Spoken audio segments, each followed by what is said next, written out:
नमस्कार बच्चों, आज के इस वीडियो में हम स्टेपर मोटर के टॉर्क पल्स रेट कैरेक्टरिस्टिक्स के बारे में चर्चा करेंगे। टॉर्क पल्स रेट कैरेक्टरिस्टिक्स अपने आप में इंपॉर्टेंट कैरेक्टरिस्टिक्स है, स्पेशली स्टेपर मोटर को ध्यान में रख के। नॉर्मली बहुत सारे ऐसे क्वेश्चंस हैं जो आपसे पूछा जाता है। हो सकता है इंटरव्यू में आपसे किसी ने पूछ लिया कि what is slew range, what is start range of stepper motor torque, what is pull in torque and what is pull out torque. एक आपने कॉमन सा वर्ड सुना होगा स्टेपर मोटर में, that is called missing pulse rate. Means एक ऐसा scene जहाँ पे हम कमांड तो देते हैं लेकिन मिस पल्स हो जाता है। मेरा रिसीवर उस कमांड को रिसीव नहीं कर पाता, उस पल्स हर पल्स को गेन नहीं कर पाता, पल्स ओवरलैपिंग हो जाती है। ये सारे प्रॉब्लम्स स्टेपर मोटर के स्टेप एंगल रोटेशन में हमें फेस करने पड़ते हैं। इसलिए टॉर्क पल्स रेट कैरेक्टरिस्टिक्स और स्पेशल मोटर स्टडी करना इंपॉर्टेंट है। यहाँ पे मैंने टॉर्क को वर्टिकल एक्सिस पे वाई एक्सिस पे लिया और स्लिप स्टेपिंग रेट मींस जिसको मैंने पल्स पर सेकंड पीपीएस में बोला है, हमने हॉरिजॉन्टल यानी एक्स एक्सिस पे लिया।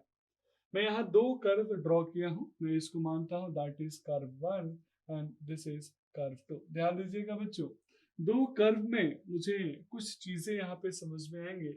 सबसे पहला व्हाट इज मैक्सिमम टॉर्क, तो वो टॉर्क जो हमारा स्टेपर मोटर अपने मैक्सिमम टाइम यानी मैक्सिमम पॉइंट पे अचीव करता है in the terms of starting, that torque is called maximum torque. Means जब हमने स्टेपिंग रेट स्टार्ट नहीं किया, स्टेपिंग रेट जब जीरो है, उस कंडीशन में मुझे मैक्सिमम टॉर्क मिला और ये पॉइंट मैंने यहाँ पे मेंशन कर दिया है। बच्चों कर्व 1 और कर्व 2 के बीच का जो रेंज है that range is called sleeve range, और इस रेंज में जब ऑपरेशन होता है दैट ऑपरेशन इज कॉल्ड स्लूइंग। ध्यान दीजिएगा बच्चों, इस स्लूइंग का यानी स्लीव रेंज का नॉर्मल एक स्पेशल एप्लीकेशन है।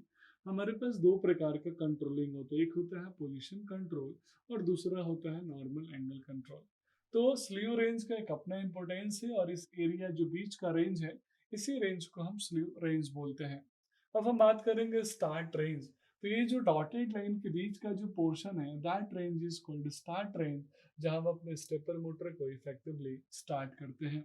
पुल इन टॉर्क क्या है बच्चों, तो कर्व 1 में ये जो कर्व मुझे दिख रहा है, ये कर्व 1 जो है that is called pull in torque, और जो कैरेक्टरिस्टिक्स टू कर्व 2 है that curve is called pull out torque, यानी ये कर्व पुल आउट टॉर्क का कैरेक्टरिस्टिक्स है, कर्व है। अब चलिए मैं एक कंडीशन यहाँ पे लेता हूँ। मैंने माना मेरा जो लोड का टॉर्क है दैट इज TL1।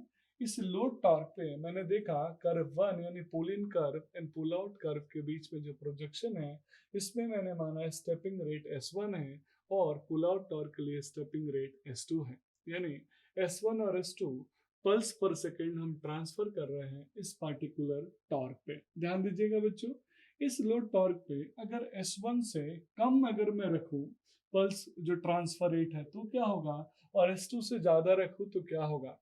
तो आप ये हमेशा के लिए याद रखिएगा, जो सबसे ऑप्टिमल ऑपरेटिंग रेंज है मीन्स स्टेपिंग का रेट है, वो S1 से S2 के बीच का ही है। S1 से S2 के बीच में कोई भी डेटा कोई भी सिग्नल मिस पल्स नहीं होगा। लेकिन अगर आपने S2 से ज्यादा पल्स रेट रखा तो फिर मिसपल्सिंग होना स्टार्ट होगा। मिसपल्सिंग मीन्स आपने कमांड दिया, कमांड के बाद अगले कमांड को छोड़ के वो उसके नेक्स्ट कमांड को एक्ट करने लगेगा, तो बीच का एक कमांड आपका मिसपल्स हो जाएगा। तो उस ड्यूरेशन में जो भी सिग्नल डेटा आप ट्रांसफर करेंगे हो सकता है वो रिसीवर एंड पे नहीं पहुंचे। S1 से कम आप रखते हैं, ऑपरेटिंग है यानी इस पोजीशन से लेके इस रेंज तक आप स्टेप रेंज रख सकते हैं, लेकिन बहुत ज्यादा इकोनॉमिकल नहीं होगा। लेकिन इस S2 से ज्यादा अगर आप स्टेप रेंज रखते हैं तो प्रीफरेबल नहीं है, वहां मिस पल्स होना स्टार्ट हो जाएगा। बच्चों यहाँ जो डॉटेड लाइन यानी डॉटेड लाइन की जो अंदर का रीजन है, इसी रीजन में हम नॉर्मली अपने स्टेपर मोटर का ऑपरेट करते हैं। इस रीजन को हम नॉर्मली प्रीफर नहीं करते।